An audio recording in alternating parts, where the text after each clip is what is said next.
Hello friends, मेरे YouTube channel पर आप सभी का बहुत बहुत स्वागत है। मैं हूं डॉक्टर MP शर्मा। इस सीरीज में समझ रहे हैं अपन टिश्यूज़ को, ऊतक को, और इस सीरीज का ये पहला वीडियो है। इसमें समझेंगे अपन एपिथेलियल टिश्यू, उपकला ऊतक। तो पहले बात करते हैं अपन कि ऊतक किनको कहते हैं।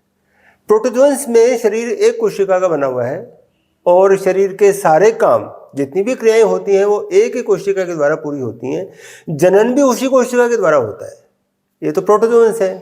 लेकिन जैसे ही मेटाजोन्स बने तो शरीर में बहुत सारी कोशिकाएं बन गई। तो यदि ये कोशिकाएं फिर अलग अलग काम करें तो इसको फिर एक जीव नहीं कहेंगे, फिर इसको अपन कॉलोनी कहेंगे। यानी बहुत सारे यदि जीव मिलकर अलग अलग अपना अपना काम करते हैं तो वो कॉलोनी कहलाती है, निबय कहलाती है। लेकिन जब मेटाजोन्स बन गए तो सारी कोशिकाएं अलग अलग काम नहीं करती। कोशिकाएं मिलकर एक एक काम को संभालती हैं। एक तरह का काम करने की जिम्मेदारी कोशिकाओं के एक समूह की है, दूसरे तरह का काम करने की जिम्मेदारी कोशिकाओं के दूसरे समूह की है। और ये स्तर लगातार बढ़ता चला गया है। लेकिन सबसे पहले जो स्तर बनता है वो टिश्यूज़ का बनता है। कोशिकाओं का समूह जिनकी संरचना समान है, जिनका काम भी समान है और जिनका ओरिजिन भी समान है, वो टिश्यू कहलाता है। और इस टिश्यू में इनके द्वारा स्रावित पदार्थ हो सकता है, नहीं भी हो सकता। एक प्रकार के टिश्यू में इनके द्वारा, इन कोशिकाओं के द्वारा स्रावित पदार्थ जो इनके बीच बीच में पाया जाता है वो होता है, तो दूसरे प्रकार के टिश्यू में नहीं होता। यानी इस पदार्थ का पाया जाना कोई आवश्यक शर्त नहीं है। लेकिन कोशिकाएं समान संरचना की हैं, समान काम करने वाली हैं और समान ओरिजिन की हैं। अब ये कोशिकाएं मिलकर एक प्रकार के समूह में टिश्यू तक पहुंचती हैं। दूसरे प्रकार के समूह में टिश्यूज मिलकर ऑर्गन बनाते हैं, ऑर्गन मिलकर फिर सिस्टम बनाते हैं और सिस्टम मिलकर जीव बनाते हैं। जैसे उच्चतम स्तर हमारा है, जैसे मैमल्स का उच्चतम स्तर है, तो हमारा शरीर सिस्टम्स का बना हुआ है। सिस्टम्स ऑर्गन्स के बने हुए हैं। सिस्टम्स का मतलब जैसे श्वसन तंत्र, पाचन तंत्र, परिसंचरण तंत्र, उत्सर्जन तंत्र, ये सारे सिस्टम्स हैं। और हर सिस्टम में फिर कई सारे अंग हैं। जैसे पाचन तंत्र की बात करेंगे तो अपन मुख गुहा की बात करेंगे, जीभ की बात करेंगे, अपन दांतों की बात करेंगे, अपन ईसोफेगस की बात करेंगे, अपन आमाशय की बात करेंगे, अपन आंत्र की बात करेंगे। ये अलग अलग तरह के अंग हैं। जैसे अपन उत्सर्जन तंत्र की बात करेंगे तो वृक्क की बात करेंगे, अपन से निकलने वाली नलिकाओं की बात करेंगे, ये उत्सर्जन तंत्र की बातें हैं। तो ऑर्गन्स मिलकर सिस्टम बनाते हैं और टिश्यूज मिलकर ऑर्गन बनाते हैं और सेल्स मिलकर टिश्यूज बनाते हैं। अब इस टिश्यू की बात अपन विस्तार से करें, इससे पहले एक आवश्यक बात याद दिला दूं। यदि वीडियो आपको अच्छा लगे तो इसको लाइक करें, शेयर करें और चैनल को सब्सक्राइब करें, जिससे दूसरे वीडियो आपको जल्दी जल्दी मिल सके। तो अपन बात इतिहास से शुरू करते हैं और इतिहास में सबसे पहले नाम आता है मार्सेलो मालपिगी का। और मालपिगी के नाम से अपन ने कई सारी संरचनाएं समझ रखी हैं। एक उदाहरण देता हूँ मैं, जैसे मालपिगिन ट्यूब्यूल। इंसेक्ट्स के अंदर उत्सर्जन के लिए जो नलिकाएं होती हैं उनको मालपिगिन ट्यूब्यूल्स कहते हैं। अपने वृक्क में रीनल कॉर्पसल्स होती हैं जिनको मालपिगियन बॉडी या मालपिगियन कॉर्पसल्स भी कहते हैं। इनको फादर ऑफ माइक्रोस्कोपिक एनाटॉमी कहा जाता है, माइक्रोस्कोपिक एनाटॉमी। और माइक्रोस्कोपिक एनाटॉमी को ही हिस्टोलॉजी कहते हैं। लेकिन दो व्यक्तियों को ऑनर देना था, दो व्यक्तियों को सम्मान देना था, इसलिए मार्सेलो मालपिगी को तो कहा जाता है फादर ऑफ माइक्रोस्कोपिक एनाटॉमी, और बाइचेट इनको कहा जाता है फादर ऑफ हिस्टोलॉजी। और बाइचेट ने ही टिश्यू शब्द दिया, टिश्यू शब्द बाइचेट का दिया हुआ है। नेक्स्ट नाम आता है मायर का, और मायर ने हिस्टोलॉजी शब्द दिया। मायर का जो प्रश्न के रूप में हमें मिल सकता है नाम, वो कि हिस्टोलॉजी शब्द किसने दिया, वो मायर ने दिया। फिर रयूस ने ये एपिथेलियल टिश्यू शब्द दिया, एपिथेलियल टिश्यू। तो ये बात हम समझ चुके हैं। तो अब अपन विस्तार से समझते हैं।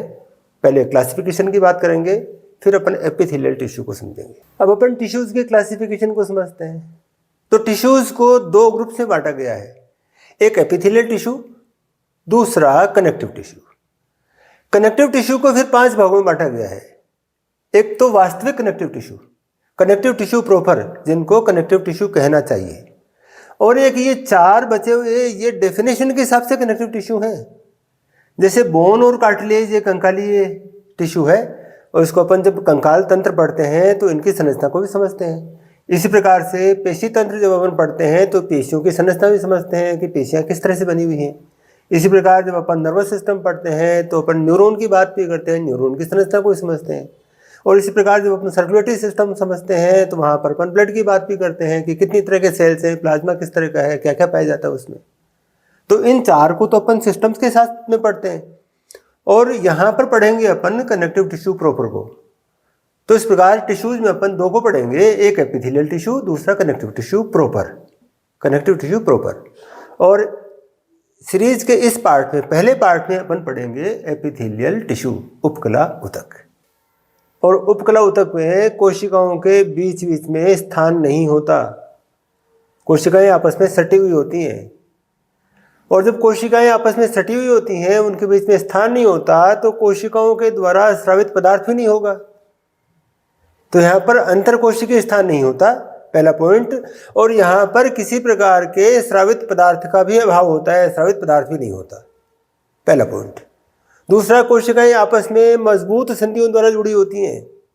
ये जैसे एक कोशिका है या दूसरी कोशिकाएं आपस में मजबूत जोड़ों के द्वारा जुड़ी हुई हैं ये।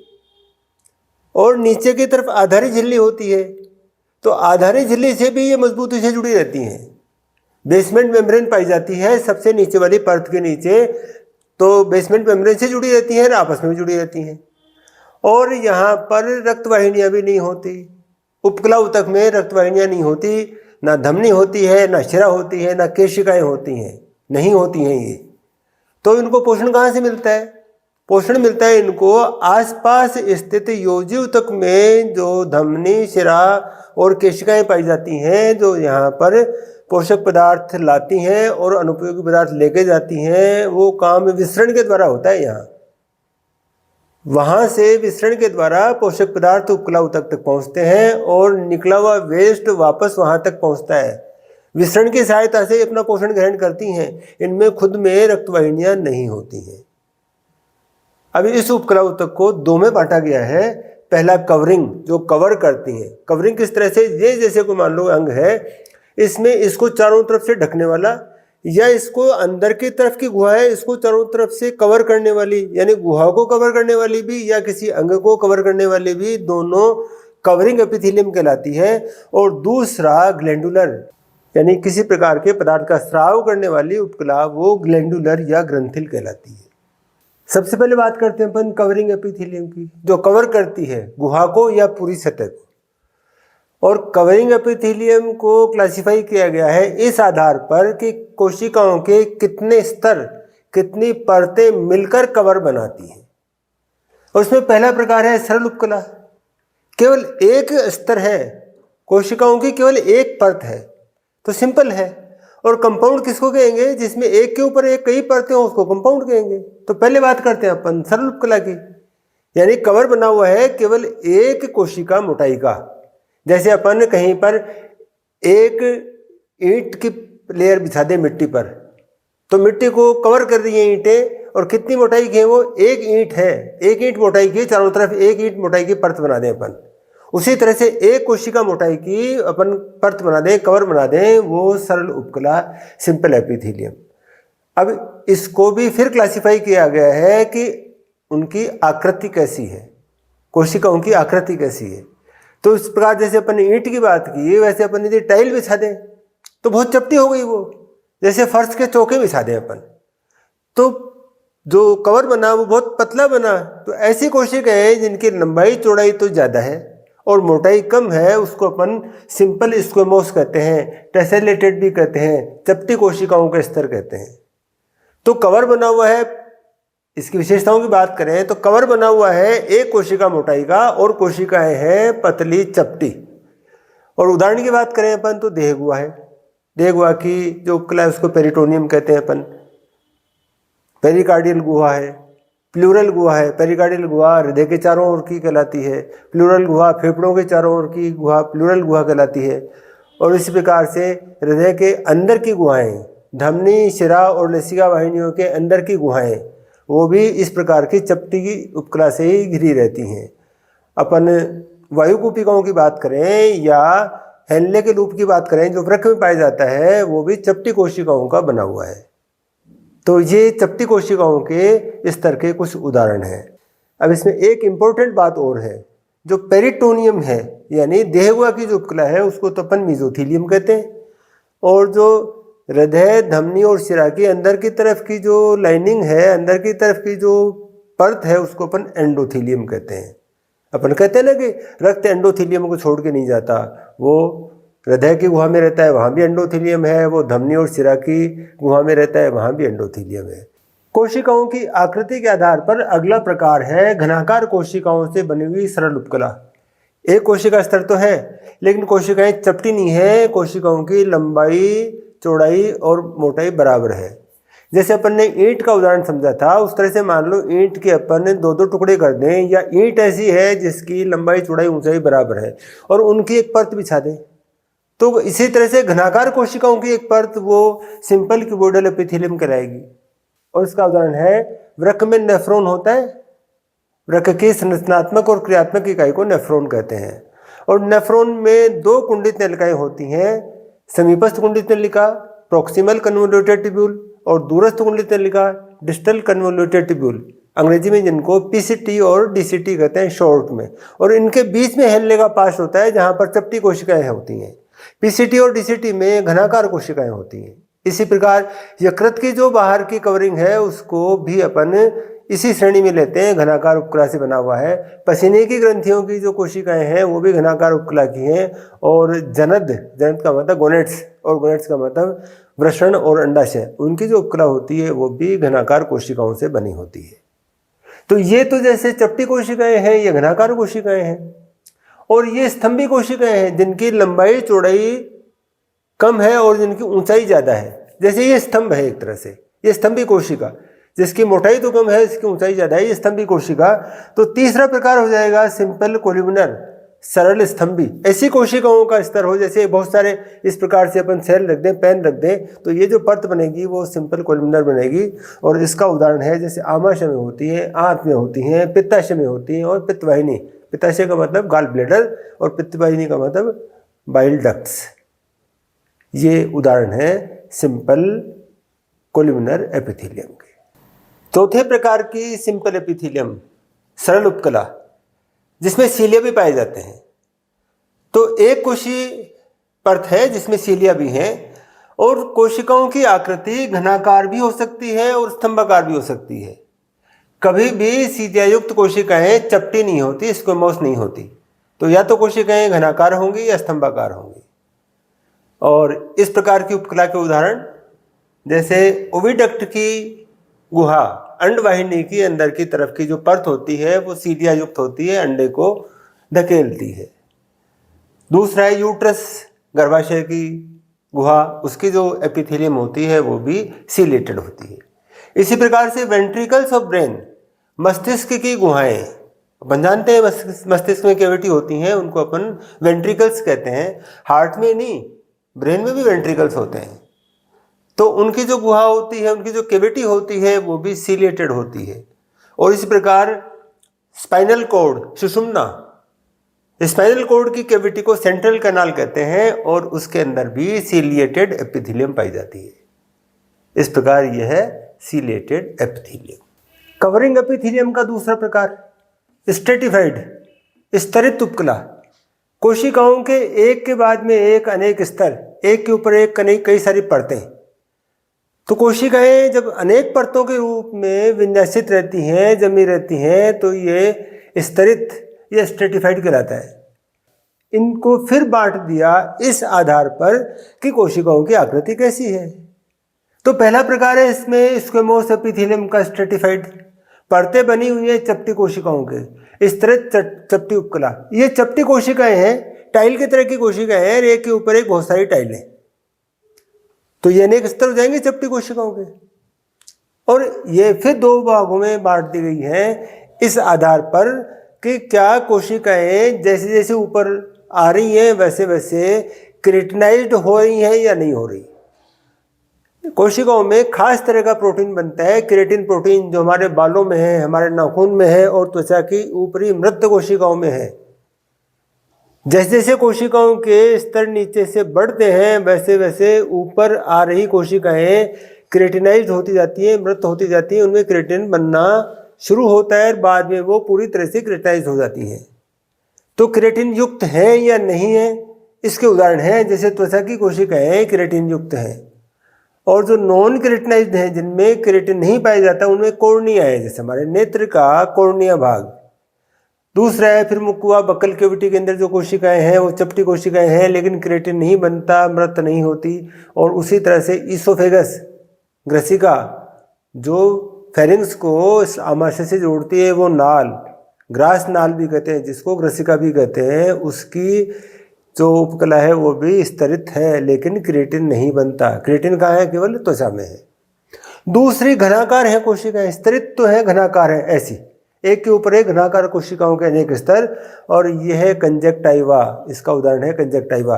अपन जानते हैं नेत्र में जो दृढ़ पटल है, ये जो गोलाकार भाग दिखता है नेत्र का पारदर्शी, ये तो कॉर्निया है, और बाकी का जो सफ़ेद भाग दिखता है वो दृढ़ पटल है, स्क्लेरा है, और इस पर एक एपिथेलियम की परत पाई जाती है जो घनाकार स्तरित उपकला से बनी हुई है, ये कंजक्टाइवा कहलाता है। और रक्तवाहिनियाँ भी इसमें होती हैं, कंजक्टाइवा। कंजक्टाइवा में संक्रमण को कंजक्टिवाइटिस कहते हैं, जिसको आई फ्लू के नाम से भी जानते हैं, ये कंजक्टाइवा, घनाकार स्तरित उपकला से बना हुआ कंजक्टाइवा।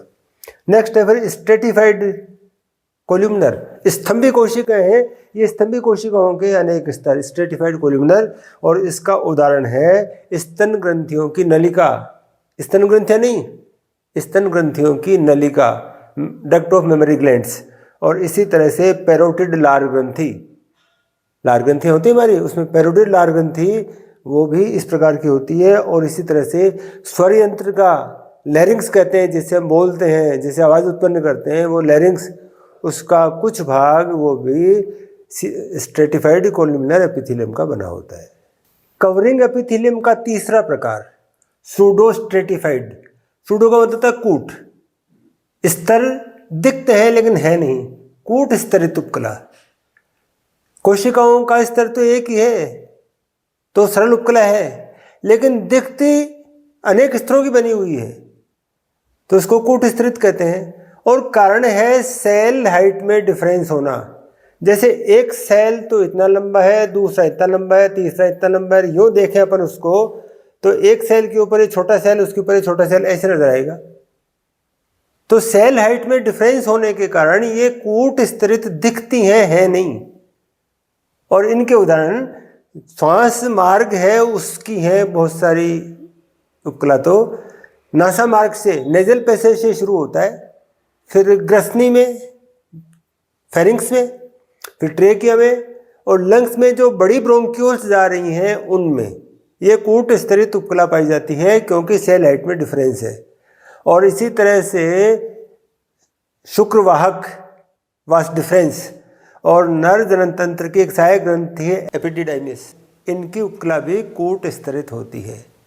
तो ये तीसरे प्रकार की कवरिंग एपिथेलियम, पहले पढ़ी अपन ने सरल उपकला, दूसरी पढ़ी अपन ने स्तरित उपकला, और तीसरी पढ़ी अपन ने इन दोनों के बीच की कूट स्तरित, जो है सरल लेकिन दिखती स्तरित है। कवरिंग एपिथेलियम का अंतिम प्रकार, चौथे प्रकार की कवरिंग एपिथेलियम, वो है स्पेशलाइज्ड एपिथेलियम, विशिष्ट प्रकार के, खास तरह के, विशेष काम करने के लिए खास तरह की उपकला पाई जाती है, उसको अपन स्पेशलाइज्ड कहते हैं, खास काम करने के लिए खास तरह की। इसमें पहला है ट्रांजिशनल एपिथेलियम, और उसको संक्रमण उपकला कहते हैं, लेकिन संक्रमण का तात्पर्य किसी बैक्टीरिया, वायरस या किसी और पैथोजन के संक्रमण से नहीं है। संक्रमण का अर्थ होता है ट्रांजिशन, मतलब बीच की अवस्था है, दो के बीच की अवस्था को ट्रांजिशनल कहते हैं, जो ठीक से किसी भी प्रकार की नहीं है। और इसकी विशेषता है, पहले उदाहरण से बात समझते हैं अपन, मूत्राशय की दीवार। अब मूत्राशय छोटा होता है जब वो खाली होता है, और जैसे जैसे उसमें मूत्र भरता है वो बड़ा होता चला जाता है। तो दीवार का क्या हो, दीवार कैसे फैले, इसके दो उपाय हो सकते थे। एक तो कोशिकाएं स्तंभी हों, और जब वो फैले तो वो कोशिकाएं चपटी हो जाए, लेकिन वो तो फिर कोशिकाओं के इस प्रकार के परिवर्तन के कारण टूटने की संभावना ज़्यादा बढ़ जाती थी उसकी।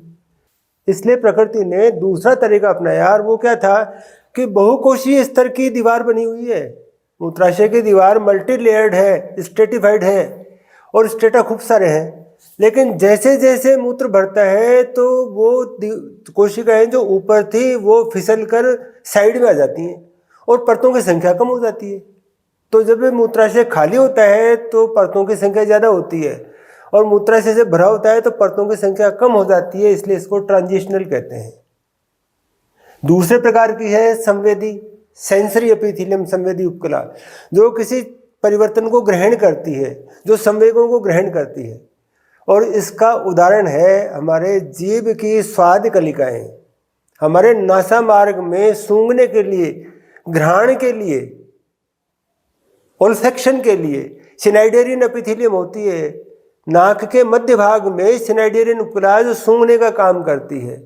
और इसी तरह से अंतःकरण, हमारा इंटरनल ईयर, वहाँ पर कोक्लिया, सुनने का काम करने वाली कोक्लिया, ये सब संवेदी उपकला के उदाहरण हैं। फिर नेक्स्ट है पिगमेंटेड, वर्णक युक्त। और वर्णक युक्त हम जानते हैं कि रोडोप्सिन और आयोडोप्सिन पिगमेंट पाए जाते हैं हमारी नेत्र की रेटिना में, जो देखने का काम करती हैं। और देखने का काम करती है इसलिए वो भी सेंसरी है। लेकिन इसका एक ग्रुप अलग बना दिया क्योंकि यहाँ पर पिगमेंट है और यहाँ पिगमेंट नहीं है। संवेदी में पिगमेंट नहीं है, लेकिन यहाँ पर संवेदी होने के साथ साथ ये पिगमेंट भी पाया जाता है, इसलिए इनको पिगमेंटेड एपिथेलियम कहते हैं, वर्णक युक्त उपकला। और ये जैसा बात के पन्ने भी रेटिना की रोड्स और कोन्स है उनसे मिलकर बनी होती है। फिर नेक्स्ट है जर्मिनल एपिथेलियम, जो जनन कोशिकाएं बनाती हैं, जो स्पर्म और एग बनाती हैं। तो अपन जानते हैं कि जनन उपकला से पहले माइटोटिक डिवीजन होते हैं, फिर मियोटिक डिवीजन होते हैं, फिर कुछ और परिवर्तन होते हैं जिससे स्पर्म और एग बनते हैं। तो ये किसमें पाई जाती हैं? अंडाशय में और वृषण में पाई जाती हैं। और अंडाशय की जनन उपकला जिसमें उगुनिया पाए जाते हैं, उगुनिया से बनी होती है, ये अंत में ओवम बनाती हैं। और वृषण की उपकला स्पर्मेटोगोनिया से बनी होती है, जो अंत में स्पर्म्स बनाती है। तो इस प्रकार ये विशेष प्रकार की उपकला है, स्पेशलाइज्ड एपिथेलियम। कवरिंग एपिथेलियम के बाद में अगले प्रकार के एपिथेलियम ग्लैंडुलर, ग्रंथिल। और ग्रंथि उसको कहते हैं जो दूसरों के लिए किसी पदार्थ का स्राव करती हैं, वो ग्रंथि है। और एक अकेली कोशिका भी ये काम कर सकती है और बहुत सारी कोशिकाएं मिलकर भी ये काम कर सकती हैं। तो इसी आधार पर ये दो प्रकार की हैं। अकेली काम करती है तो कहेंगे एक कोशी, यूनिसेलुलर। और इसका उदाहरण है हमारी आंत के अंदर म्यूकस का स्राव करने वाली गोबलेट सेल्स हैं, वो अकेली अकेली कोशिकाएं स्राव करती हैं। दो कोशिकाएं मिलकर काम नहीं करती, बल्कि अकेली अकेली कोशिका ये काम करती है, इसलिए ये यूनिसेलुलर है। दूसरे प्रकार की है मल्टीसेलुलर, कई सारी कोशिकाएं मिलकर ये काम करती हैं, तो मल्टीसेलुलर ग्लैंड हो गया वो। और मल्टीसेलुलर ग्लैंड 3 प्रकार का है, आकार के आधार पर 3 प्रकार का है। और पहला है इसमें नलिकाकार, यानी जो ग्लैंड बना उसकी आकृति नलिका की तरह से है। अब वो नलिका कितनी है नलिकाएं, एक है या कई सारी नलिकाएं, इसके आधार पर नलिकाकार भी 2 प्रकार का है। एक सरल नलिकाकार, एक नलिका है, एक नलिका को अपन सीधा रखें या मोड़ दें। ये कोइल्ड ट्यूबुलर है, ये स्ट्रेट ट्यूबुलर है, ये मुड़ी हुई नलिकाकार है, ये सीधी नलिकाकार है। तो मुड़ी हुई नलिकाकार का उदाहरण है हमारी पसीने की ग्रंथियां, हमारी स्वेट ग्लैंड्स। और सीधी नलिकाकार का उदाहरण है हमारी आंत की ग्रंथियां, इंटेस्टाइन की ग्लैंड्स। और यदि अपन इसकी संरचना को विस्तार से देखें तो ये लाइन एक मेम्ब्रेन नहीं है, बल्कि कोशिकाओं की लाइन है। ये इस भाग को इतना माइक्रोस्कोप के नीचे देखें तो ऐसे दिखाई देगा, ये तो खाली जगह है ये वाली। और इस एक लाइन का मतलब कोशिकाओं की एक लाइन, इस दूसरी लाइन का मतलब कोशिकाओं की दूसरी लाइन, ये भी इसी तरह से। दूसरी है कोशिकाएं कि कई सारी नलिकाएं एक साथ पाई जाए, तो उसको अपन संयुक्त नलिकाकार या कंपाउंड ट्यूबुलर कहेंगे। इस प्रकार से ये बहुत सारी नलिकाएं हैं, ये 3 बनाई हैं मैंने, ज़्यादा भी हो सकती हैं, संयुक्त नलिकाकार। और इसका उदाहरण है हमारे आमाशय की ग्रंथियाँ, हमारी स्टोमक की ग्रंथियाँ। तो ये तो सरल नलिकाकार और ये संयुक्त नलिकाकार। अब मान लो आखिरी सिरा फूला हुआ है, नलिकाकार में ये आखिरी सिरा ऐसे नलिका की तरह का है, और इस आखिरी सिरे को ऐसे फ्लास्क की तरह से कर दे, सैक की तरह से कर दे, थैले की तरह से कर दे, तो ये एल्वियोलाई बन गई, ये कूपिका बन गई। तो क्या कहेंगे इनको अपन? कूपिकाकार। और कूपिकाकार भी दो तरह की हो गई, एक तो सरल, एक अकेली हो ऐसी इस प्रकार की, और या ये कई सारी एक साथ जुड़ी हुई हो तो ये संयुक्त हो गई। सरल और संयुक्त। सरल का उदाहरण है मेंढक की म्यूकस ग्रंथियां, मेंढक की त्वचा पर पाई जाने वाली म्यूकस की ग्रंथियां, वो तो है सरल कूपिकाकार। और संयुक्त कूपिकाकार का उदाहरण है हमारी लार की ग्रंथियां, मनुष्य की लार की ग्रंथियां। अब तीसरा प्रकार, पहला नलिकाकार, दूसरा कूपिकाकार, और इन दोनों का मिश्रण हो, यानी एक भाग जिसका नलिका की तरह से है, एक भाग जिसका कूपिका की तरह से, उसको कहेंगे अपन ट्यूबुलो एल्वियोलर। Tubulo alveolar. तो ट्यूबुलो एल्वियोलर का उदाहरण है जैसे हमारी मैमल्स की बात है, क्योंकि स्तन ग्रंथियां मैमल्स में पाई जाती हैं। तो मैमल्स की सक्रिय स्तन ग्रंथियां यानी दूध का स्राव कर रही स्तन ग्रंथियां इस प्रकार की होती हैं। एक भाग नलिका की तरह का है तो दूसरा भाग कूपिका की तरह का है। दूसरा हमारे पैंक्रियाज की, पैंक्रियाज वो अग्नाशय जो पाचक रसों का स्राव करता है, उसकी ये संरचना भी इसी तरह की है।